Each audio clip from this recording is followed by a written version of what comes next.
ನಮಸ್ಕಾರ. ನನ್ನ ಹೆಸರು ಮಂಜುಳಾ ನಾಗೇಶ ಅಂತ. ನಾನು ವಿದ್ಯಾರಣ್ಯಪುರ ಮುಂಚೆ ಮಲ್ಲೇಶ್ವರಮಲ್ಲಿದ್ದೆ. ಇಲ್ಲಿ ಬಂದು 3 ವರ್ಷ ಆಯಿತು. ಸೊ ನಾನು ಗೊಂಬೆ ಬಂದು ಒಂದು 15ರಿಂದ 16 ವರ್ಷದಿಂದ ನಾನು ಕೂರಿಸ್ಕೊಂಡು ಬಂದಿದ್ದೀನಿ. ನಾನು ಬೇಸಿಕಲಿ ಚಿಕ್ಕ ಹುಡುಗರಿಂದ ನಂಗೆ ತುಂಬ ಇಷ್ಟ, ಗೊಂಬೆ ಅಂದರೆ ತುಂಬ ಇಷ್ಟಪಡ್ತಾಯಿದ್ದೆ. ಆವಾಗ ಈ ಟೈಲರ್ಸ್ ಹತ್ರ ಚಿಕ್ಕ ಚಿಕ್ಕ ಬಟ್ಟೆಗಳು ಕಲೆಕ್ಟ್ ಮಾಡಿ ಅದರಲ್ಲೇ ಗೊಂಬೆ ನಾನು ಮಾಡ್ತಾಯಿದ್ದೆ. ಚಿಕ್ಕ ಚಿಕ್ಕ ಗೊಂಬೆಗಳು ಮಾಡಿ ಅದನ್ನು ಅಲಂಕಾರ ಮಾಡಿ ಟೇಬಲ್ ಮೇಲೆ ಕೂರಿಸಿ ಆ ಥರ ನಡೆಸ್ಕೊಂಡು ಬರ್ತಾಯಿದ್ದೆ. ಮದುವೆ ಆದಮೇಲೆ ಸ್ವಲ್ಪ ವರ್ಷ ಮಕ್ಕಳು ತುಂಬ ಚಿಕ್ಕವರು ಆಗಿದ್ದರಿಂದ ನನಗೆ ಕೂರ್ಸೋಕ್ಕೆ ಸಾಧ್ಯ ಆಗ್ತಾಯಿರಲಿಲ್ಲ. ನಮ್ಮ ಅತ್ತೆ ಮನೇಲಿ ಕೂರಿಸ್ತಾಯಿದ್ರು. ನಾನು ಅದನ್ನು ನಾನು ಗೊಂಬೆ ಪ್ರದರ್ಶನ ಮಾಡೋದಕ್ಕೆ ನಂಗೆ ತುಂಬ ಇಂಟ್ರೆಸ್ಟ್ ಬಂತು. ಸೊ ನಾನು ಆವಾಗಿಂದ ನಾನು ಇಟ್ಕೊಂಡು ಬರ್ತಾಯಿದ್ದೀನಿ. ನಂದು ಏನು ಒಂದು ಥಾಟ್ ಅಂದರೆ, ನನಗೆ ಅಂಗಡಿಯಿಂದ ತಂದಿಡ್ಬೋದು, ಬಟ್ ನನ್ನ ಕ್ರಿಯೇಟಿವಿಟಿ ನನಗೆ ನಾವೇ ಆದ ಒಂದು ಕಾನ್ಸೆಪ್ಟಲ್ಲಿ ಪ್ರತಿ ವರ್ಷವೂ ಒಂದೊಂದು ಕ್ರಿಯೇಟ್ ಮಾಡಿ, ಅಂದರೆ ಆ ವರ್ಷದ ಏನು ನಮ್ಮ ದೇಶದಲ್ಲಿ ಪ್ರಾಮಿನೆಂಟಾಗಿ ಏನು ಈವೆಂಟ್ ನಡೆಯುತ್ತೋ ಅದನ್ನು ನಾವು ಪ್ರಮುಖವಾಗಿ ಇಲ್ಲಿ ಅದನ್ನು ನಾವು ಕೈನಲ್ಲೇ ಮಾಡಿ ನನ್ನ ಫ್ರೆಂಡ್ಸ್ ನಾವು ಸೇರಿ ಮಾಡಿಕೊಂಡು ಇಲ್ಲಿ ನಾವು ಡಿಸ್ಪ್ಲೇ ಮಾಡ್ತೀವಿ. ಅದು ತುಂಬ ಇಂಟ್ರೆಸ್ಟಿಂಗ್ ಆಗಿರುತ್ತೆ. ಕಳೆದ ವರ್ಷ ನಾವು ಅಯೋಧ್ಯ ಮಾಡಿದ್ವಿ. ಅಯೋಧ್ಯ ಓಪನಿಂಗ್ ಆಯ್ತಲ್ವ, ಸೊ ಅದನ್ನು ನಾವು ಮಾಡಿದ್ವಿ. ಈ ವರ್ಷ ಬಂದು ನಾವು ಪ್ರಯಾಗ್ರಾಜ್ ಅದನ್ನು ಮಾಡಿದ್ದೀವಿ. ಆಮೇಲೆ ಅಷ್ಟಲಕ್ಷ್ಮಿ ಮತ್ತು ಗುಹೆ ನರಸಿಂಹ ಅದನ್ನು ಮಾಡಿದ್ವಿ. ಎಲ್ಲ ನಾವು ಕೈನಲ್ಲೇ ಮಾಡಿದ್ದು, ಹ್ಯಾಂಡ್ ವರ್ಕಲ್ಲಿ ಮಾಡಿದ್ದು. ಸೊ ಹಾಗಾಗಿ ಇದು ಒಂದು ಪರಂಪರೆಯನ್ನು ಮುಂದುವರಿಸ್ಕೊಂಡು ಹೋಗಬೇಕು. ನಾವು ಇವಾಗಿಂದ ಮಾಡೋಕ್ಕೆ ಶುರು ಮಾಡಿ ಅಟ್ಲೀಸ್ಟ್ ನಮ್ಮದು ಫ್ಯೂಚರ್ ಜನ್ರೇಷನ್ ಸ್ವಲ್ಪ ಮಟ್ಟಿಗಾದರೂ ಮಾಡ್ತಾರೆ ಅಂತ ನನಗೊಂದು ಆಸೆ ಇದೆ. ಸೊ ಎಷ್ಟಾಗುತ್ತೋ ನನ್ನ ಕೈಯಲ್ಲಿ ಮಾಡ್ತೀನಿ. ಹಾಗಾಗಿ ಇದರಲ್ಲಿ ನಾನು ತುಂಬ ಇಂಪಾರ್ಟೆಂಟ್ ಹೇಳಬೇಕಾದ್ರೆ ನನ್ನ ಫ್ರೆಂಡ್ಸ್ ತುಂಬ ಸಪೋರ್ಟ್ ಮಾಡ್ತಾರೆ. ಒಂದು ತಿಂಗಳಿಂದ ಮುಂಚೆನೇ ಕೇಳ್ತಾ ಇರ್ತಾರೆ, ಈ ಸರಿ ಏನು ಕಾನ್ಸೆಪ್ಟು, ಏನು ಮಾಡ್ತಾಯಿದ್ಯಾ ಅಂತ. ಸೊ ನಾವೆಲ್ಲ ಸ್ವಲ್ಪ 1-2-3 ಜನ ಫ್ರೆಂಡ್ಸ್ ಡಿಸ್ಕಸ್ ಮಾಡಿ ಏನು ಮಾಡ್ಬೋದು, ಹೇಗೆ ಮಾಡ್ಬೋದು ಅಂತ ಡಿಸ್ಕಸ್ ಮಾಡಿ ಪ್ಲ್ಯಾನ್ ಮಾಡಿ, ಸೊ ಅದನ್ನು ನಾವು ಎಕ್ಸಿಕ್ಯೂಟ್ ಮಾಡ್ತೀವಿ. This is the result for this years event. ತುಂಬ ಸಪೋರ್ಟ್ ಸಿಗುತ್ತೆ ನನಗೆ ಫ್ಯಾಮಿಲಿಯಿಂದ ಸ್ವಲ್ಪ ಕಡಿಮೆ, ಬಿಕಾಸ್ ಎಲ್ಲರೂ ಬ್ಯುಸಿ ಇರ್ತಾರೆ. ಫ್ರೆಂಡ್ಸು ತುಂಬ ಸಪೋರ್ಟ್ ಮಾಡ್ತಾರೆ. So that is my more boost up ಅಂತ ಹೇಳ್ಬೋದು. So this how I display my Gombe Habba. ಅದು ಏನು ಸಂಕೇತ ಅಂದರೆ, ಲಕ್ಷ್ಮೀ ನರಸಿಂಹ ಬಂದು ಅವನು ಉಗ್ರ ರೂಪ ತಾಳಿ, ಪ್ರಹ್ಲಾದನ ಕಥೆ ಎಲ್ಲರಿಗೂ ಗೊತ್ತಿದೆ. ಅವನು ಉಗ್ರ ರೂಪ ತಾಳಿ ಎಲ್ಲ ಕಡೆ ಬೆಟ್ಟದ ಮೇಲೆ ಓಡಾಡ್ತಾ ಇರ್ತಾನೆ. ಆಮೇಲೆ ರಕ್ತ ಕೂಡ ಅವನು ಕೈ ತೊಳೆದು ರಕ್ತ ಹಾಗೂ ಇದರಲ್ಲಿ ನವನರಸಿಂಹ ಅವತಾರದಲ್ಲಿ ನೋಡ್ಬೋದು ನೀವು. ಆವಾಗ ಲಕ್ಷ್ಮೀ ನರಸಿಂಹ ಆಗಿ ರೂಪದಲ್ಲಿ ತಾಮಸ ಅವನು ಕಾಮ್ ಡೌನ್ ಆಗ್ತಾನೆ. ಅದು ಗುಹೆಯಲ್ಲಿ ಅವರು ನರಸಿಂಹನೇ ಗುಹೆಯಲ್ಲಿ ವಾಸ, ನವನರಸಿಂಹ ಅಂತ. ಸೊ ಅದು ಒನ್ ಆಫ್ ದ ನರಸಿಂಹಸ್ ನಾವು ಕಾನ್ಸೆಪ್ಟ್ ಇಟ್ಕೊಂಡು ಮಾಡಿದ್ದು. ಸೊ ಅವ್ನು ಲಕ್ಷ್ಮೀ ಜೊತೆ ಇದ್ದರೆ ಅವ್ನು ಶಾಂತವಾಗಿರ್ತಾನೆ ಯಾವಾಗಲೂ. ಹಾಗಾಗಿ ಆ ಕಾನ್ಸೆಪ್ಟ್ ಮೇಲೆ ಲಕ್ಷ್ಮೀ ನರಸಿಂಹ ಅಲಾಂಗ್ ವಿತ್ ಅಷ್ಟಲಕ್ಷ್ಮಿ ಅದನ್ನು ಇಟ್ಕೊಂಡು ಮಾಡಿದ್ದೀವಿ. ಅಷ್ಟಲಕ್ಷ್ಮಿ ಅಂದರೆ ನಿಮ್ಗೆ ಎಲ್ಲರಿಗೂ ಗೊತ್ತು. ಆದಿಲಕ್ಷ್ಮಿ, ಸಂತಾನ ಲಕ್ಷ್ಮಿ, ಧೈರ್ಯಲಕ್ಷ್ಮಿ, ಭಾಗ್ಯಲಕ್ಷ್ಮಿ, ಅದು 9 ಲಕ್ಷ್ಮಿಗಳು ಗೊತ್ತು. ಇದು ಸಂಕೇತವಾಗಿ ನಾವು ಇತ್ತೀಚೆಗೆ ನಾವು ವರಮಹಾಲಕ್ಷ್ಮಿ ಹಬ್ಬ ಆಚರಿಸ್ತೀವಿ. ಅದು ನಮ್ಗೆ ತುಂಬ ಇಷ್ಟವಾಗಿರೋ ಹಬ್ಬ. ಸೊ ಅದನ್ನು ಸಂಕೇತವಾಗಿ ನಾವು ಈ ಸರಿ ದಸರಾ ಗೊಂಬೆ ಹಬ್ಬಕ್ಕೆ ಅಷ್ಟಲಕ್ಷ್ಮಿನ ನಾನು ಪ್ಲ್ಯಾನ್ ಮಾಡಿದ್ದು. ನಾನು ಮುಂಚೆನೇ ಹೇಳ್ದಾಗೆ ನಾನು ಯಾವಾಗಲೂ ಆ ವರ್ಷದಲ್ಲಿ ಏನು ನಮ್ಮ ದೇಶದಲ್ಲಿ ಒಂದು ಇವೆಂಟ್ ನಡೆಯುತ್ತೋ ಅದನ್ನು ನಾನು ಯಾವಾಗಲೂ ಅದಕ್ಕೆ ನಾವು ಇಂಪಾರ್ಟೆನ್ಸ್ ಕೊಡ್ತೀವಿ. ನಾವು ಆ್ಯಕ್ಚುಲಿ ಬೇರೆದು ಪ್ಲ್ಯಾನ್ ಮಾಡಿದ್ದು, ಬಟ್ ಈ ವರ್ಷದಲ್ಲಿ ಎಷ್ಟೋ ವರ್ಷ ಆದಮೇಲೆ ನಮಗೆ ಕುಂಭಮೇಳ ನಮಗೆ ಸಿಕ್ಕಿದ್ದು, ನಮಗೆ ಈ ಜನ್ರೇಷನ್ಗೆ ಅದು ಸಿಕ್ಕಿರೋದು. ಸೊ ಅದೆಲ್ಲರಿಗೂ ಗೊತ್ತು, ಅದು ಎಷ್ಟು ಇಂಪಾರ್ಟೆಂಟು, ಇನ್ನು ಯಾವ ಜನ್ಮದಲ್ಲಿ ಸಿಗುತ್ತೋ ಗೊತ್ತಿಲ್ಲ ನಮಗೆ. ಸೊ ಅದರದ್ದು ಒಂದು ಸಂಕೇತವಾಗಿ ನಾನು ಇದನ್ನು ಮಾಡೋಣ ಅಂತ ನನ್ನ ಫ್ರೆಂಡ್ ಪ್ಲ್ಯಾನ್ ಮಾಡಿ ಪ್ರಯಾಗ್ರಾಜ್ ಮಾಡಬೇಕಂದ್ರೆ ಬೇರೆ ಇದಿತ್ತು, ಬಟ್ ನಾವು ಬೇಡ ಇದನ್ನೇ ಮಾಡೋಣ ಅಂತ ನಾವು ಪ್ಲ್ಯಾನ್ ಮಾಡಿ ಪ್ರಯಾಗ್ರಾಜ್ ಮಾಡಿದ್ದು ಕುಂಭಮೇಳ. ಸೊ ಇದು most significant event of this 25. ಆವಾಗ ಎಲ್ಲ ಸಾಧು ಸಂತರು ಅಘೋರಿಗಳು ಬಂದು ಅಲ್ಲಿ ಅವರು ಒಂದು ಮುಹೂರ್ತ ಅಂತ ಇರುತ್ತೆ, ಬ್ರಾಹ್ಮಿ ಮುಹೂರ್ತ. ಅದರಲ್ಲಿ ಅವ್ರ ಮಿಂದು ಪರ್ಟಿಕ್ಯುಲರ್ ಕೆಲವು ದಿನಗಳಿರುತ್ತೆ. ಬಿಫೋರ್ ಒಂದು 2 ದಿವಸನೂ 3 ಇದು ಬರುತ್ತೆ ಅದು ಸ್ನಾನ ಅಂತ. ಅದರಲ್ಲಿ ಅವರು ಮಿಂದು ಹೇಳುವಾಗ ಅವರು ಪಬ್ಲಿಕ್ ಬೇರೆ ಜನ ಬರೋಷ್ಟರಲ್ಲಿ ಅವರು ಅದರಲ್ಲಿ ಮಿಂದು ಎದ್ದು ಹೋದ್ಮೇಲೆ ಆಮೇಲೆ ಬೇರೆಯವ್ರಿಗೆ ನಮಗೆ ಅಲೌ ಮಾಡ್ತಾರೆ. ಅದರಲ್ಲಿ ನಾವು ಸ್ನಾನ ಮಾಡಿ ಬಂದರೆ ಎಷ್ಟೋ ಜನ್ಮದ್ದು ಪಾಪ ಎಲ್ಲ ಕಳೆದು ನಮಗೆ ಪುಣ್ಯ ಸಿಗುತ್ತೆ ಅಂತ ಒಂದು ಪ್ರತೀತಿ. ಇದು ಹಿರಿಯರು ಮಾಡ್ಕೊಂಡು ಬಂದಿರೋದು. ದೇವಾನು ದೇವತೆಗಳು ಪ್ರತ್ಯಕ್ಷ ಆಗಿ ಅದರಲ್ಲಿ ಒಂದು ಅವರು ಸ್ನಾನ ಮಾಡಿ ಪುನೀತರಾಗ್ತಾರೆ ಅಂತ ಒಂದು ನಂಬಿಕೆ ಇದೆ ನಮ್ಮ ಹಿಂದೂ ಸಂಸ್ಕೃತಿನಲ್ಲಿ.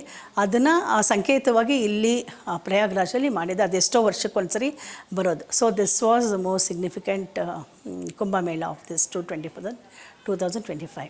ಬರೀ ನದಿ ಇಟ್ಟರೆ ಗೊತ್ತಾಗೋದಿಲ್ಲ ಅದು. ಅಘೋರಿಗಳು ಸಾಧುದು ಒಂದು ರೆಪ್ಲಿಕಾ ಮಾಡಿದ್ರೆ ಒಂದು ಅದು ಕಾನ್ಸೆಪ್ಟ್ಗೆ ಇದಾಗುತ್ತೆ ಅಂತ ಒಂದು ಚಿಕ್ಕದಾಗಿ ಮಾಡಿದ್ದೀವಿ. So that represent aghoris and sadhus. ಅದು 12 ವರ್ಷಕ್ಕೊಂದ್ಸರಿ ಕುಂಭಮೇಳ ನಡೆಯುತ್ತೆ. ಇದು ಬಂದು 144 ವರ್ಷದಲ್ಲಿ ಒಂದ್ಸರಿ ನಡೆಯೋದು. ಇದು ನಮಗೆ ನಮ್ಮ ಜನ್ರೇಷನ್ ಆಗಲಿ ನಮ್ಮ ಫ್ಯೂಚರ್ ಜನ್ರೇಷನ್ ಸಿಗೋದಿಲ್ಲ. ಇದು ಮಹಾಕುಂಭಮೇಳ ಅಂತ ಹೇಳಿರೋದು. ಇದು ನಾನು ಟಿ ವಿನಲ್ಲಿ ನೋಡ್ತಾ ಇದ್ದೆ ಯಾವ ಥರ ಅಲ್ಲಿ ದೃಶ್ಯ ಇದೆ, ಯಾವ ಥರ ಅರೇಂಜ್ಮೆಂಟ್ಸ್ ಮಾಡಿದ್ದಾರೆ ಅಂತ.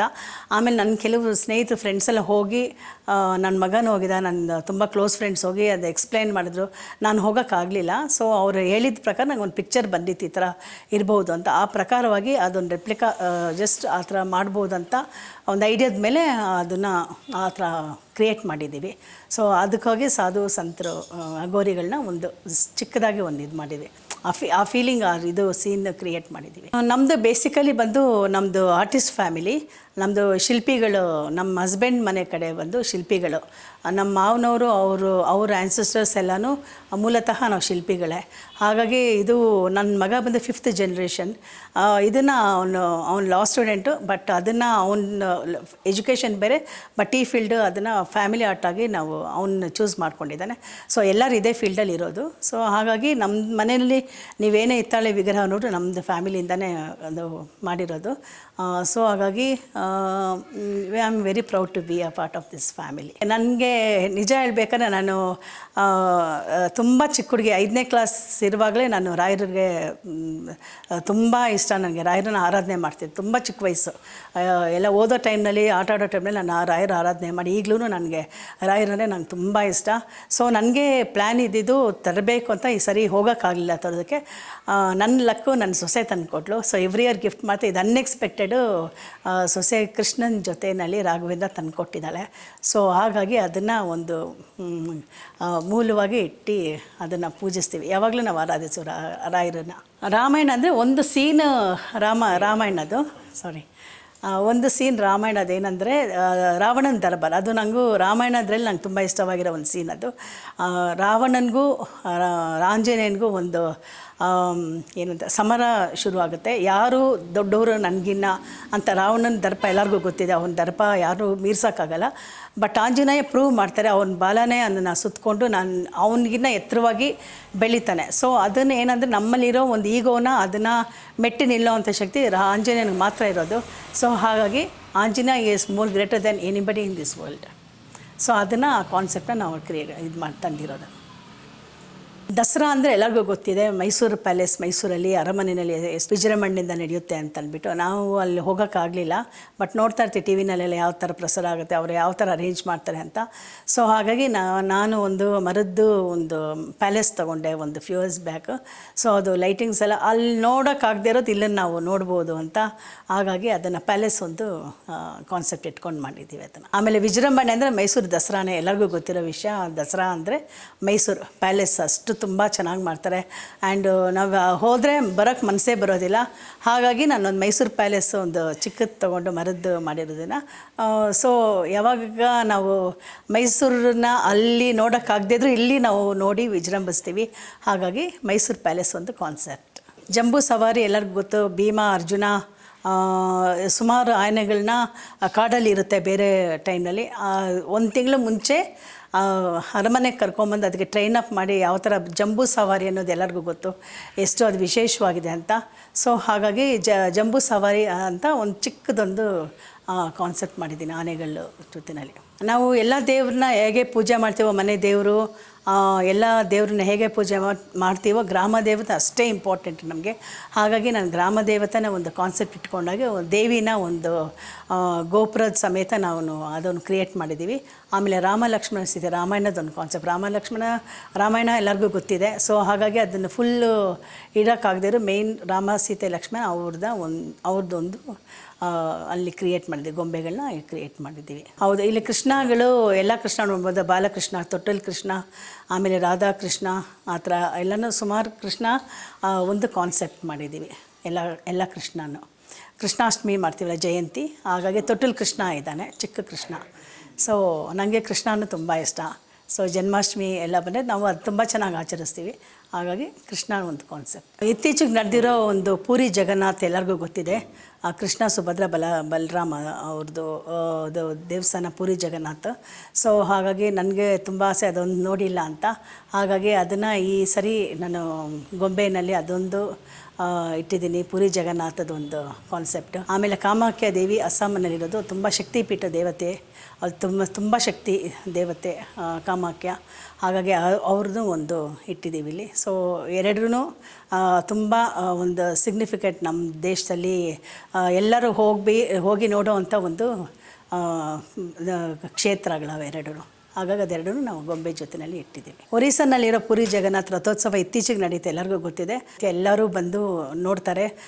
ತುಂಬ ವಿಜೃಂಭಣೆಯಿಂದ ಒಂದು ಸತ್ಯವಾದ ಕಥೆ ಅದು ಕೃಷ್ಣಂದು, ಕೃಷ್ಣ ಬಲರಾಮ ಮತ್ತು ಸುಭದ್ರಾ ದೇವಿದು. ಸೊ ಅದು ಇತ್ತೀಚೆಗೆ ನಡೆದಿದೆ. ನಾನು ಹೋಗಬೇಕಂತ ತುಂಬ ಆಸೆ ಇಟ್ಕೊಂಡಿದ್ದೀನಿ.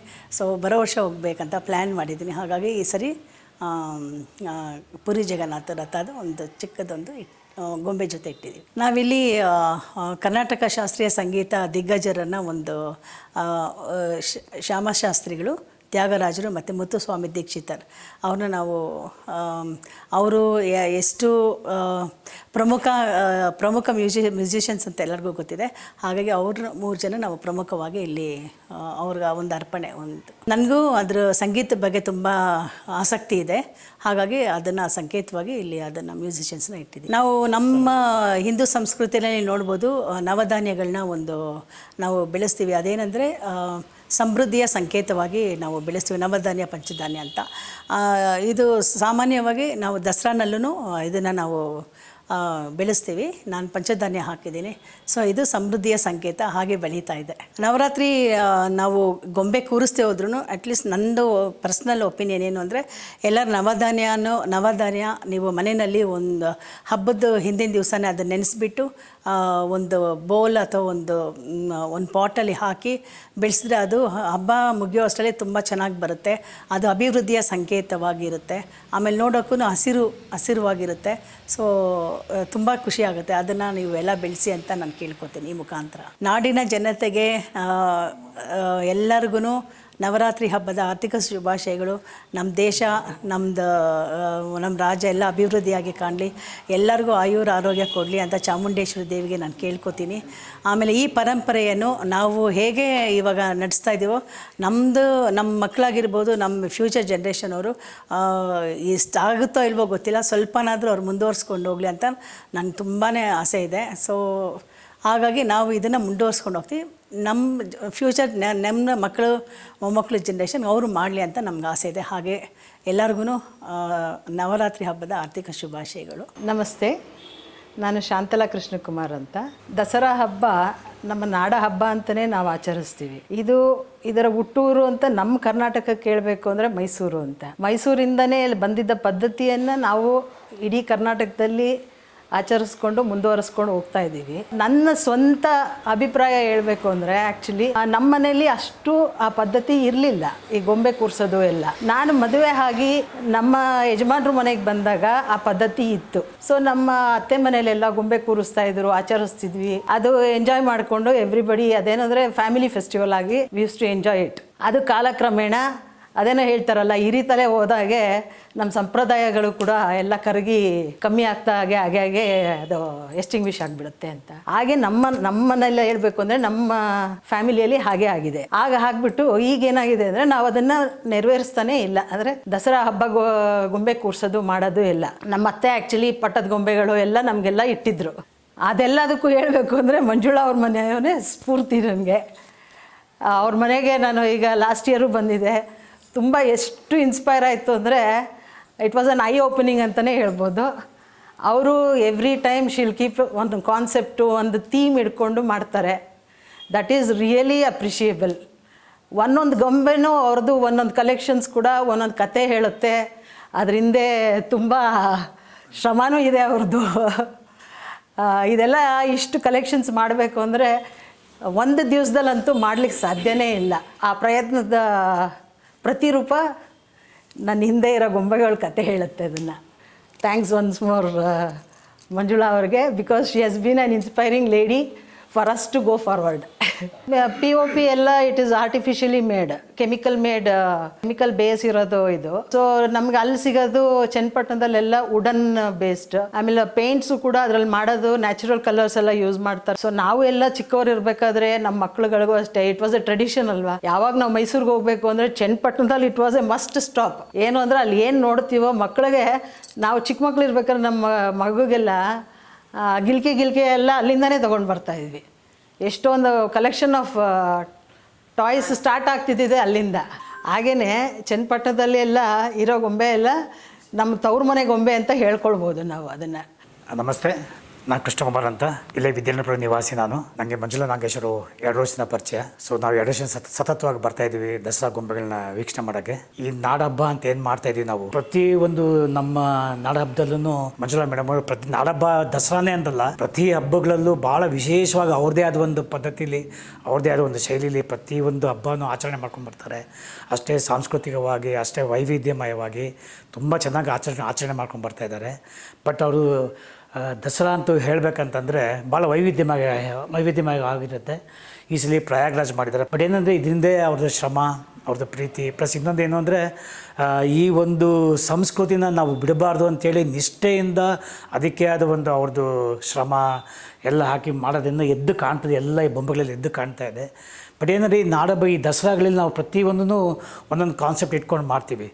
ಏನಂದರೆ ಇದು ಏನೋ ಒಂದು ಪ್ಯಾಷನ್ ಆಗಿ ಮಾಡ್ತಾಯಿದ್ದಾರೆ. ಬಟ್ ಏನಂದರೆ ಇದು ಮುಂದಿನ ಪೀಳಿಗೆಗೆ ತಲುಪಿ ಅವ್ರದ್ದು ಅದನ್ನು ನಡ್ಸ್ಕೊಂಡು ಹೋಗ್ಬೇಕು. ಏನಂದರೆ ಇದು ಅರಿಷಡ್ ವರ್ಗಗಳನ್ನ ಗೆಲ್ಲೋ ಅನ್ನೋ ಸಂದರ್ಭಗಳನ್ನೆಲ್ಲ ನಾವು ಇಲ್ಲಿ ನೋಡಿಸಿದ್ದೀವಿ. ಬರೀ ಬೊಂಬೆಗಳು ವೀಕ್ಷಣೆ ಮಾಡೋದಕ್ಕಲ್ಲ, ಅರಿಷಡ್ ವರ್ಗನ ಕಾಮ, ಕ್ರೋಧ, ಮೋಹ, ಲೋಭ, ಮದ, ಮತ್ಸರ ಅಂತೆಲ್ಲ ಇದೆಲ್ಲ ಅದನ್ನೆಲ್ಲ ಗೆಲ್ಲೋ ಸಂಕೇತನೇ ಅಷ್ಟೇ. ಅಲ್ಲಿ ಆಂಜನೇಯನ ಬಗ್ಗೆ ಹೇಳಿದ್ರು, ರಾವಣ ಆಂಜನೇಯ ಅಂತ, ಅದು ಈಗೋ ಅದನ್ನು ಗೆಲ್ಲುವಂಥದ್ದು. ಇಲ್ಲ ಅಷ್ಟಲಕ್ಷ್ಮಿ ಹೇಳಿದ್ರು, ಅದೇ ಇಲ್ಲಿ ಪ್ರತಿಯೊಂದೂ ನಾವು ಕಲ್ತ್ಕೊಳ್ಳೋಂಥದ್ದು ಪಾಠಗಳು. ಈ ಪಾಠಗಳು ನಮ್ಮ ಯುವ ಪೀಳಿಗೆಗೆ ಅದು ತಲುಪಿ ಆ ಉದ್ದೇಶ ತಲುಪಬೇಕು. ನಾವು ಮಾಡೋ ಬೊಂಬೆ ಇಡೋದಲ್ಲ, ಆ ಉದ್ದೇಶ ತಲುಪಿ ಅವರು ಅದನ್ನು ನಡೆಯೋಂಗೆ ಆಗಬೇಕು ಅನ್ನೋ ನಿಟ್ಟಿನಲ್ಲಿ ಮಂಜುಳಾ ನಾಗೇಶ್ ಅವರು ಭಾಳ ಶ್ರಮ ವಹಿಸಿ ಮಾಡ್ತಾಯಿದ್ದಾರೆ. ತುಂಬ ಇಷ್ಟ ಆಗುತ್ತೆ ಅವ್ರು ಮಾಡೋದೆಲ್ಲ. ಹಂಗಾಗಿ ನಮ್ಮ ತಂದೆ ನಾವು ಚಿಕ್ಕವರು ನಮ್ಮ ತಂದೆ ಎಲ್ಲ ನಡ್ಸ್ಕೊಂಬರೋರು, ಕಾರಣಾಂತರಗಳಿಂದ ಅದು ನಿಂತೋಯ್ತು. ಮತ್ತು ಮೇಡಮ್ ಬರೀ ನಮಗೆ ಸ್ಫೂರ್ತಿ. ಮತ್ತು ನಾವು ಇದನ್ನು ನಡೆಸ್ಬೇಕು ಅನ್ನೋ ಒಂದು ಹುಮ್ಮಸ್ಸಿದೆ. ಖಂಡಿತ ಮುಂದಿನ ಎಲ್ಲ ನಾವು ಮಾಡ್ತೇವೆ, ಅವ್ರ ಜೊತೆ ಕೈ ಜೋಡಿಸಿ ಅಂತ ಹೇಳೋಕ್ಕೆ ಇಷ್ಟಪಡ್ತೀನಿ. ಇದಕ್ಕೆಲ್ಲ ಇತಿಹಾಸ ಅಂದರೆ ಸಾವಿರಾರು ವರ್ಷದ ಇತಿಹಾಸಗಳಿದೆ. ಇದಕ್ಕೆಲ್ಲ ರಾಮಾಯಣ ಕಾಲದಿಂದನೂ ಎಲ್ಲ ಇತಿಹಾಸಗಳಿದೆ. ಇದು ರಾಮಾಯಣ ಆಗಲಿ, ಮಹಾಭಾರತದಾಗಲಿ, ನಮ್ಮ ಅಯೋಧ್ಯೆನೇ ಆಗಲಿ, ನಮ್ಮ ಎಷ್ಟೋ 400-500 ವರ್ಷಗಳಿಂದನೂ ನಡೀತಾ ಇದ್ದಂಥ ಒಂದು ಸಂಘಟನೆಗಳಲ್ಲಿ ಮತ್ತೆ ನಮ್ಮದಾಗಿ ನಮ್ಮ ಕಡೆಯಿಂದ ಮತ್ತೆ ಆ ಪರಂಪರೆ ಶುರುವಾಗಿದೆ. ಅದೇ ಥರ ಇದು ಗಣೇಶ ಹಬ್ಬ ನಾವು ಹೆಂಗೆ ಮಾಡ್ತೀವಿ, ಬೀದಿಗಳಲ್ಲಿ ಮಾಡ್ತೀವಿ, ಮನೆಗಳಲ್ಲಿ ಮಾಡ್ತೀವಿ. ಅದೇ ಥರ ಈ ದಸರಾ ಅನ್ನೋದು ಕೂಡ ಎಲ್ಲೋ ನಶಿಸಿ ಹೋಗ್ತಾ ಇತ್ತು. ಬಟ್ ಕೆಲವು ಕಡೆಯಿಂದ ಅದು ಉಳಿಸ್ಕೊಂಡು ಬರುವಂಥ ಹಿರಿಯರಿದ್ದಾರೆ. ಆ ಹಿರಿಯರು ಬಿಟ್ಟು ಹೋಗಿದ್ದಂಥ ದಾರಿಯಲ್ಲಿ ಈಗಿನ ಪೀಳಿಗೆಯವರು ಮಾಡ್ಕೊಂಡು ಬರ್ತಾಯಿದ್ದಾರೆ. ಬಟ್ ಇದು ಗಣೇಶ ಹಬ್ಬ ನಡೆದಂಗೆ ಬೀದಿಗಳಲ್ಲಿ, ಮನೆಗಳಲ್ಲಿ ಪ್ರತಿ ಕಡೆಯೂ ನಮ್ಮ ಈ ನಾಡ ಹಬ್ಬ ನಾವು ಆಚರಿಸ್ಕೊಂಬರಬೇಕು ಅನ್ನೋ ನನ್ನ ಉದ್ದೇಶ. ಕಾಲಕ್ರಮೇಣ ಏನಾಗುತ್ತೆ, ಈ ವಿಜ್ಞಾನ ಬೆಳೀತಾ ನಮ್ಮ ಸುತ್ತಮುತ್ತಲು ನಮ್ಮ ಒಂದು ಡೆವಲಪ್ಮೆಂಟ್ ಅಂತ ಹೇಳ್ತೀವಿ, ಅದು ಆಗ್ತಾ ಎಲ್ಲ ಸುಲಭದ ರೀತಿ ಹೊರಟೋಗ್ತಾ ಇದ್ದೀವಿ. ಈ ಕಷ್ಟ ಪಡೋಂಥದ್ದು ಯಾರೂ ಇಲ್ಲ, ಕಷ್ಟಗಳು ತಗೊಂಡು ಮಾಡೋಂಥದ್ದು ಯಾರೂ ಇಲ್ಲ. ಎಲ್ಲ ಬೇಗ ಆಗಬೇಕು, ಫಾಸ್ಟ್ ಆಗಬೇಕು ಅನ್ನೋ ರೀತಿಯಲ್ಲಿ ಇವಾಗೆಲ್ಲ ಪ್ಲಾಸ್ಟಿಕ್ ಬಂದ್ಬಿಡ್ತು, ಪೇಪರ್ ಮಣ್ಣಿಂದೆಲ್ಲ ಹೋಗಿ ಪೇಪರ್ದು ಬಂದು POP ಎಲ್ಲ ಬಂದು ಈ ಥರ ಆಗಿಬಿಟ್ಟಿದೆ. ಬಟ್ ಇದು ಎನ್ವಿರಾನ್ಮೆಂಟ್ಗೂ ತುಂಬ ತೊಂದರೆನೇ. ಖಂಡಿತ ಅದನ್ನು ನಿಲ್ಲಿಸಬೇಕು. ಇವಾಗೇನು ಮೇಡಮ್ ಅವರು ಯೂಸ್ ಮಾಡಿದರೆ ಬಣ್ಣಗಳು, ಮಣ್ಣಿಂದು ಅಥವಾ ನ್ಯಾಚುರಲ್ ಬಣ್ಣಗಳು ಯೂಸ್ ಮಾಡ್ತಾಯಿದ್ದಾರೆ, ಅದು ಎನ್ವಿರಾನ್ಮೆಂಟ್ಗೂ ತೊಂದರೆ ಇಲ್ಲ. ಅದನ್ನೇ ಮುಂದುವರ್ಸ್ಕೊಂಡು ಹೋಗಲಿ ಅಂತ ನಾನು ಬಯಸ್ತೀನಿ. ಎಲ್ಲರಿಗೂ ಅದನ್ನೇ ಹೇಳೋಕ್ಕೆ ಇಷ್ಟಪಡ್ತೀನಿ. ಈ ಲೋಕದಲ್ಲಿ ನಾವು ಬರೀ ದೇವಸ್ಥಾನದಲ್ಲಿ ಮಾತ್ರ ನೋಡ್ತಾ ಇದ್ವಿ. ಬಟ್ ಮೇಡಮ್ ಅವ್ರ ಪರಂಪರೆ ಅದೇ ಆಗಿರೋದ್ರಿಂದ, ಅವ್ರ ವೃತ್ತಿನೂ ಅದೇ ಆಗಿರೋದ್ರಿಂದ ಅದನ್ನೆಲ್ಲ ಇಟ್ಟು ಪ್ರದರ್ಶನ ಮಾಡ್ತಾಯಿದ್ದಾರೆ. ಅದು ಶಾಶ್ವತವಾಗಿ ಇದ್ದೋಗುತ್ತೆ ಯಾವತ್ತೂ. ಈ ಬಣ್ಣಗಳದ್ದಾಗಲಿ, ಮಣ್ಣಿಂದಾಗಲಿ ಹೊಡೆಯೋ ಸಂದರ್ಭಗಳು ಜಾಸ್ತಿ ಇರ್ತದೆ. ಬಟ್ ಈ ಕಂಚನ್ನು ಉಪಯೋಗಿಸ್ಕೊಂಡು ಮೈಂಟೈನ್ ಮಾಡ್ಕೊಂಡ್ಬಂದರೆ 100 ವರ್ಷಗಳು ಇಟ್ಕೊಂಡ್ಬಂದು ಪೂಜೆ ಮಾಡ್ಕೊಂಬರ್ಬೋದು. ನಾಡಿನ ಜನತೆಗೆ ದಸರಾ ಹಬ್ಬದ ಶುಭಾಶಯಗಳು. ಹಾಗೆಯೇ ನಾನು ಹೇಳ್ದಾಗೆ ಎಲ್ಲರೂ ಇದನ್ನು ಮನೆಗಳಲ್ಲಿ ಆಚರಿಸಿ ಇದ್ರ ಉದ್ದೇಶ ತಲುಪಿಸಿ, ಎಲ್ಲರೂ ಚಿಕ್ಕ ಮಕ್ಕಳಿಗೆ ತಲುಪಿಸಿ ಮುಂದಿನ ಪೀಳಿಗೆ ಈ ಉದ್ದೇಶನ ಮುಂದೆ ತೊಗೊಂಡೋಗಲಿ ಅಂತ ಹೆಚ್ಚೆಚ್ಚಿಗೆ ನಾನು ಬಯಸ್ತೀನಿ. ಖಂಡಿತ ಅದು ನೆರವೇರಲಿ ಅನ್ನೋ ನನ್ನ ಆಸೆ. ನಮಸ್ಕಾರ, ನಾನು ಅನನ್ಯ ಸಿಂಗ್ ಅಂತ, ಬೆಂಗಳೂರು ರಾಜ್ಪೂತ್ ಸಭಾದ ಜಾಯಿಂಟ್ ಸೆಕ್ರೆಟ್ರಿ. ಜಸ್ಟ್ ಈಗ ಅಲ್ಲಿಂದಾನೇ ದಸರಾ 36ನೇ ಉತ್ಸವನ ಮುಗಿಸ್ಕೊಂಡು ಬರ್ತಾ ಇದ್ದೀನಿ. ಇದು ಮಂಜುಳಾ ಅನ್ನೋ ನನ್ನ ಸ್ನೇಹಿತೆಯ ಮನೆ. ನಮ್ಮ ಸ್ನೇಹ ತುಂಬ ವರ್ಷಗಳಿಂದ ಹೀಗೆ ಸಾಗ್ತಾ ಇದೆ. ಮುಖ್ಯವಾದ ವಿಚಾರ ಏನು ಹೇಳಬೇಕಂದ್ರೆ, ದಸರಾ ಹಬ್ಬದಲ್ಲಿ ಅವರು ಪ್ರತಿ ವರ್ಷ ವಿವಿಧ ಒಂದು ಪ್ರಾಕಾರಗಳನ್ನು ಒಂದು ಥೀಮಾಗಿ ಇಟ್ಕೊಂಡು ದಸರಾ ಹಬ್ಬದಲ್ಲಿ ಬೇರೆ ಬೇರೆ ಥರದ್ದು ಗೊಂಬೆಗಳನ್ನು ಕೂರಿಸ್ತಾರೆ. ಒಂದು ವರ್ಷ ಇರೋ ಗೊಂಬೆ ಇನ್ನೊಂದು ವರ್ಷ ಇರಲ್ಲ. ಒಂದು ಹೊಸ ಹೊಸ ವಿಚಾರ ಅದರಲ್ಲಿ ಅಳವಡಿಸ್ಕೋತಾರೆ. ಈ ಸರಿ ಹೇಳಬೇಕು ಅಂದರೆ ದಶಾವತಾರದ್ದು ಕಾನ್ಸೆಪ್ಟು ಮತ್ತು ಪ್ರಯಾಗ್ರಾಜ್ ಕಾನ್ಸೆಪ್ಟು, ಈ ಆಂಜನೇಯ ರಾವಣನ ಆಸ್ಥಾನಕ್ಕೆ ಹೋದಾಗ ಹೇಗೆ ಅವನು ಬಾಲದಲ್ಲಿ ಸುತ್ತಿ ಅವನ ಒಂದು ಸಿಂಹಾಸನಕ್ಕಿಂತ ಮೇಲೆ ಕೂತ್ಕೋತಾನೆ, ಎಲ್ಲರಿಗೂ ಸೆಲ್ಫ್ ಕಾನ್ಫಿಡೆನ್ಸ್ ಅನ್ನೋದಿರುತ್ತೆ, ಸ್ವಾಭಿಮಾನ ಅನ್ನೋದಿರುತ್ತೆ, ಅದ್ರ ಬಗ್ಗೆ ಎಲ್ಲ ಇದೆ. ಮತ್ತು ಅಷ್ಟಲಕ್ಷ್ಮಿಯರ್ದು ಕೂಡ ಈ ಸರಿ ಹೊಸ ಕಾನ್ಸೆಪ್ಟು, ಮತ್ತು ನವದುರ್ಗೆಯರ್ದು ಕೂಡ ಮಾಡಿದ್ದಾರೆ. ಗುಹೆಯ ಲಕ್ಷ್ಮೀ ನರಸಿಂಹಸ್ವಾಮಿ, ಈ ಥರ ಪ್ರತಿ ವರ್ಷವೂ ಹೊಸ ಹೊಸ ಕಾನ್ಸೆಪ್ಟ್ ಇಟ್ಕೊಂಡು ಗೊಂಬೆಗಳನ್ನು ಕೂರಿಸಿ ನಮ್ಮ ಹಿಂದಿನ ಪರಂಪರೆಯನ್ನು ನಮ್ಮೆಲ್ಲರಿಗೂ ಗೊಂಬೆಗಳ ಮುಖಾಂತರ ಹೇಳೋದು ಪ್ರಯತ್ನ ಪಡ್ತಾರೆ. ಇದ್ರ ಹಿಂದೆ ಅವರ ಶ್ರಮ ತುಂಬ ಇರುತ್ತೆ. ಎಲ್ಲ ನೋಡಿದ್ರೆ ಖುಷಿ ಆಗುತ್ತೆ ನಮಗೆ. ದಸರಾ ಅಂತ ಅಂದರೆ ದುಷ್ಟಶಕ್ತಿಗಳನ್ನು ಸಂಹಾರ ಮಾಡಬೇಕು, ಶಿಷ್ಟರ ಒಂದು ರಕ್ಷಣೆ ಮಾಡಬೇಕು ಅಂತ ಯಾರು ಧರ್ಮದ ಮಾರ್ಗದಲ್ಲಿ ನಡೀತಾರೆ ಅವರಿಗೆ ಖಂಡಿತ ದುರ್ಗೆ ಆಶೀರ್ವಾದ ಇರುತ್ತೆ. ನಮ್ಮಲ್ಲಿರುವ ಒಂದು ಕೆಟ್ಟ ಶಕ್ತಿಗಳನ್ನು ನಾವು ದಮನ ಮಾಡಿ ನಮ್ಮಲ್ಲಿರುವ ಒಂದು ಒಳ್ಳೆತನನ ಜಯಗೊಳಿಸಬೇಕು ಅಂತ ಹೇಳೋಕ್ಕೆ ಇಷ್ಟಪಡ್ತೀನಿ. ದಸರಾ ಅನ್ನೋದು ಎಲ್ಲ ಕಡೆ ಇದೆ. ಮೈಸೂರಲ್ಲಿ ಆಚರಣೆ ಮಹಾರಾಜರು ಇದ್ದಿದ್ದರಿಂದ ಅದನ್ನು ತುಂಬ ಚೆನ್ನಾಗಿ ವಿಜೃಂಭಣೆಯಿಂದ ಆಚರಿಸ್ತಾರೆ. ಅಲ್ಲಿಗೆ ಹೋದರೆ ನಮಗಿನ್ನೂ ರಾಜಮನೆತನದ ಒಂದು ಛಾಯೆ ಕಾಣುತ್ತೆ. ಅದರಿಂದ ಅಲ್ಲಿ ಒಂದು ಶ್ರೀಮಂತಿಕೆಯನ್ನು ನಾವು ದಸರಾದಲ್ಲಿ ನೋಡ್ಬೋದು. ಹಾಗಾಗಿ ಅಂಥ ಇಚ್ಛೆ ಉಳ್ಳವರು ದಯವಿಟ್ಟು ಹೋಗಿ ನೋಡಿದ್ರೆ ಒಳ್ಳೆಯದೇ ಅಂತ ನನ್ನ ಅಭಿಪ್ರಾಯ. ಮಂಜುಳಾ ಅವರ ಹಸ್ಬೆಂಡ್ ನಾಗೇಶ್ ಅವರು ಅವರ ವೃತ್ತಿಯನ್ನು ಆಗಿಸ್ಕೊಂಡಿದ್ದಾರೆ. ಈ ಎಲ್ಲ ಒಂದು ಲೋಹದ ವಿಗ್ರಹಗಳನ್ನು ಅವರು ಮಾಡ್ತಾರೆ. ಅದನ್ನು ಅವ್ರ ಮಗ ಮುಂದುವರ್ಸ್ಕೊಂಡು ಹೋಗ್ತಿದ್ದಾರೆ. ಈ ಕಲೆಯಲ್ಲಿ ಅವ್ರಿಗೆ ತುಂಬ ಆಸಕ್ತಿ, ಅವ್ರಿಗೂ ಅವ್ರ ಮಕ್ಕಳಿಗೂ. ಮನೇಲಿ ಕೂಡ ಅವ್ರದ್ದು ಒಂದೊಂದು ಮಂತ್ ಇದ್ದಂಗೆ ಇನ್ನೊಂದು ಮಂತ್ ಇರಲ್ಲ. ಬೇರೆ ಬೇರೆ ಕಡೆ ಬೇರೆ ಬೇರೆ ಥರ ಅಲಂಕಾರ ಮಾಡಿರ್ತಾರೆ ಮನೇನ. ಅದರಲ್ಲಿ ಅವರೆಲ್ರಿಗೂ ಇಂಟ್ರೆಸ್ಟು. ಆರ್ಟಿಸ್ಟ್ಗಳೇ ಅವರು, ನಾಗೇಶ್ ಅವರು, ಮಂಜುಳಾ ಅವರು, ಹಾಗೆ ಅವರಿರೋ 2 ಗಂಡು ಮಕ್ಕಳು. ಅವರಲ್ಲಿ ಕಲೆ ಅನ್ನೋದು ತುಂಬ ರಕ್ತಗತವಾಗಿ ಬಂದಿದೆ. ಅದನ್ನು ಮನೆಯಲ್ಲಿ ಈ ಥರ ಎಲ್ಲ ಅರೇಂಜ್ಮೆಂಟ್ಸ್ ಮಾಡೋ ಮೂಲಕ ನಾವು ಕಾಣ್ಬೋದು. ಅದನ್ನು ನಮ್ಮ ಹಿಂದೂ ಪರಂಪರೆಯಲ್ಲಿ ಮುಖ್ಯವಾದ ಹಬ್ಬ ದಸರಾ ಹಬ್ಬ. ದೀಪಾವಳಿ, ಯುಗಾದಿ ಹೇಗೆ ಆಚರಿಸ್ತೀವೋ ದಸರಾನೂ ಹಾಗೆ ಆಚರಿಸ್ತೀವಿ. ದಸರಾದಲ್ಲಿ 9 ದಿವಸ ನವದುರ್ಗೆಗಳಿಗೆ ಶಕ್ತಿ ದೇವತೆಗಳನ್ನು ಪೀಠದಲ್ಲಿ ಕೂರಿಸಿ ಅವರಿಗೆ ಹೆಣ್ಣು ಮಕ್ಕಳು ಸುಮಂಗಲಿಯರು ಉಪವಾಸದ ಮೂಲಕ ವ್ರತಗಳನ್ನು ಆಚರಿಸಿ ಅವರಲ್ಲಿ ಹಿಂದೆ ಶಕ್ತಿ ದೇವತೆಗಳು ಧ್ವಂಸ ಮಾಡಿದರು ರಾಕ್ಷಸರನ್ನು. ಹಾಗೆ ಈ ಕಾಲದಲ್ಲಿ ನಮ್ಮೊಳಗಿರುವಂಥ ರಾಕ್ಷಸರನ್ನು ನಾವು ಧ್ವಂಸ ಮಾಡಿ ನಾವು ಧರ್ಮದ ಮಾರ್ಗದಲ್ಲಿ ನಡಿಬೇಕು, ನಮ್ಮ ಪರಂಪರೆನ ಮುಂದುವರ್ಸ್ಕೊಂಡು ಹೋಗಬೇಕು, ನಮ್ಮ ಮಕ್ಕಳಿಗೆ ಒಂದು ಒಳ್ಳೆಯ ಸಂಸ್ಕಾರ ಕೊಡಬೇಕು. ನಮಸ್ಕಾರ ಸ್ನೇಹಿತರೆ, ನಾನು ಕೃಷ್ಣ ಪ್ರಸಾದ್ ಅಂತ ಹೇಳಿ. ನನ್ನ ಫ್ರೆಂಡ್ ಆದ ಮಂಜುಳಾ ನಾಗೇಶ್ ಮನೆಯಲ್ಲಿ ಇವತ್ತು ವಿಜಯನಗರ ಸಾಮ್ರಾಜ್ಯದಲ್ಲಿ ಶುರುವಾದಂಥ ಈ ಒಂದು ಪದ್ಧತಿ, ಅಂದರೆ ಸುಮಾರು ಒಂದು 500-600 ವರ್ಷದ ಹಿಂದೆ ಶುರುವಾದಂಥ ಈ ಪದ್ಧತಿ ನಂತರದ ಕಾಲದಲ್ಲಿ ಮೈಸೂರು ಮಹಾರಾಜರು ಇದನ್ನು ಮುಂದುವರಿಸ್ಕೊಂಡು ಬಂದರು. ಅದನ್ನು ಇವತ್ತಿನ ದಿವಸ ಇವತ್ತು 2025, ಸೊ 500-600 ವರ್ಷದ ನಂತರವೂ ಸಹ ನಿರಂತರವಾಗಿ ನಡ್ಕೊಂಡ್ಬರ್ತಾಯಿದೆ. ಇದಕ್ಕೆ ಕಾರಣ ಏನು ಅಂತಂದರೆ ನಮ್ಮ ಹಿರಿಯರು ಕೊಟ್ಟಂಥ ಪ್ರಾಮುಖ್ಯತೆ ಈ ಹಬ್ಬಕ್ಕೆ. ನಾವು ಈ 9 ದಿವಸಗಳ ಕಾಲ ಮಾನವನ ಜನಾಂಗಕ್ಕೆ ಜಯವನ್ನು ತಂದುಕೊಟ್ಟ ಆ ದೇವಿಯನ್ನು ಕುರಿತು ಈ 9 ದಿವಸ ನಾವು ಆರಾಧನೆ ಮಾಡುವಂಥದ್ದಿರುತ್ತೆ.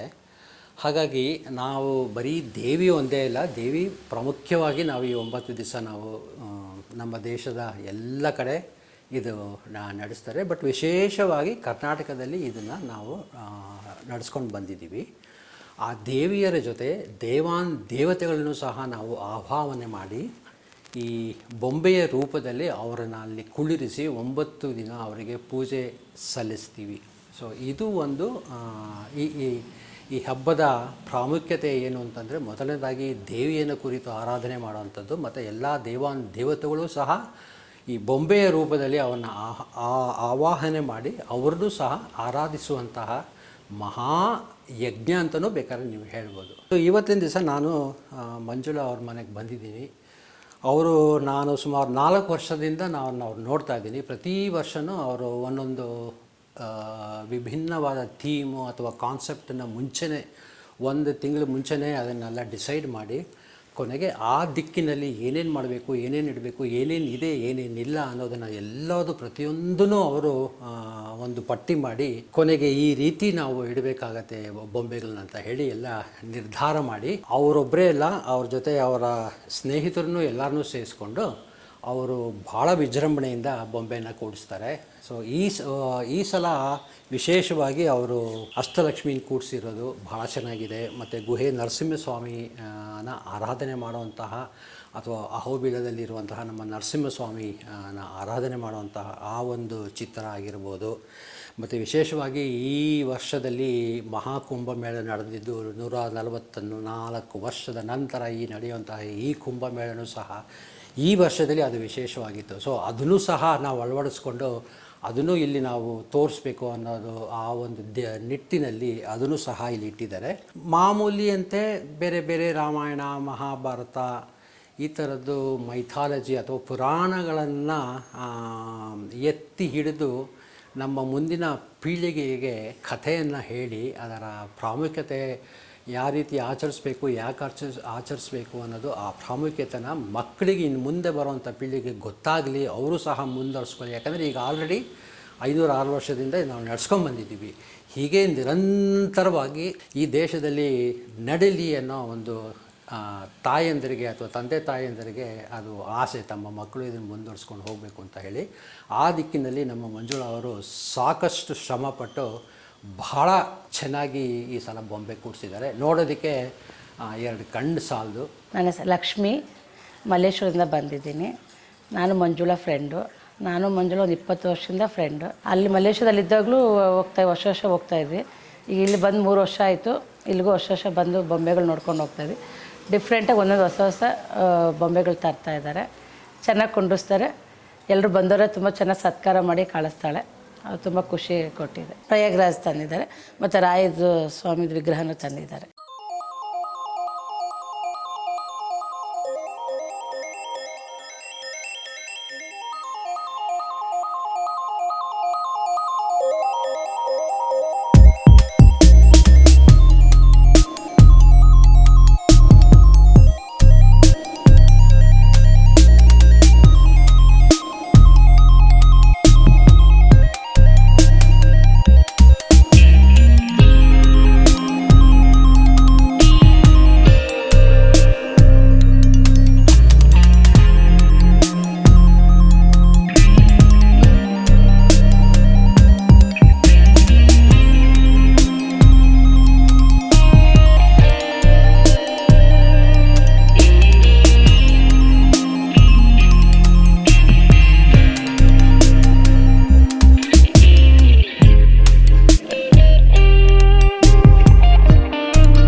ಜನತೆಗೆ ದಸರಾ ಹಬ್ಬದ ಶುಭಾಶಯಗಳು.